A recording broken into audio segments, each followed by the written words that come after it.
Good day, sir.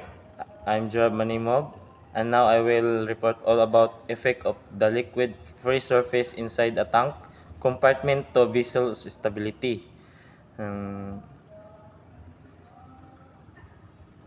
Ang surface effect is mahitabo when a tank or compartment is partly filled with the liquid, water, fuel, and oil.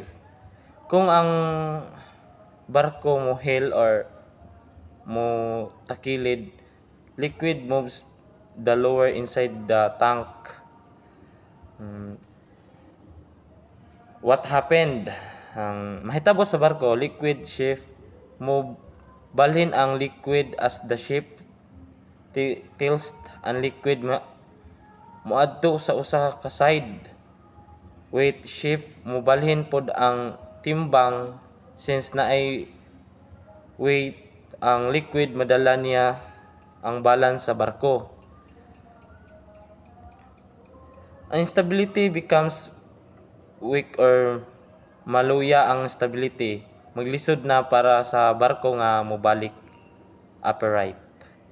Ang main effect sa stability, the movement of liquid caused a virtual rest as the center of the gravity.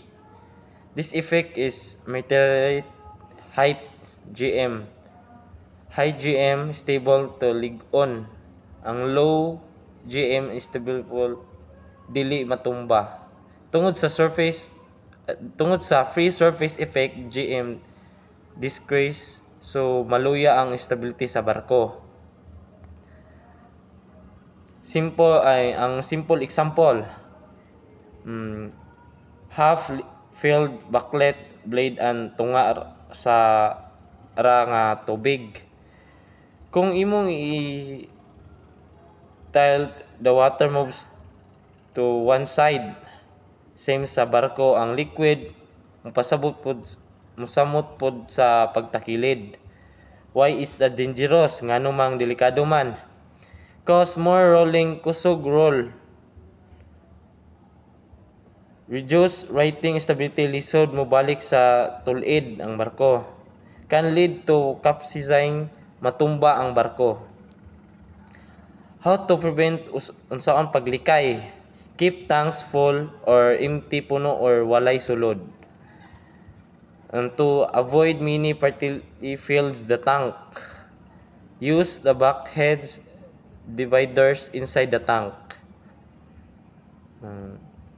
The free surface effect when the liquid moves inside partly fills the tank, makapahinay sa stability o makapadali sa takilid sa barko. Mao ra siya.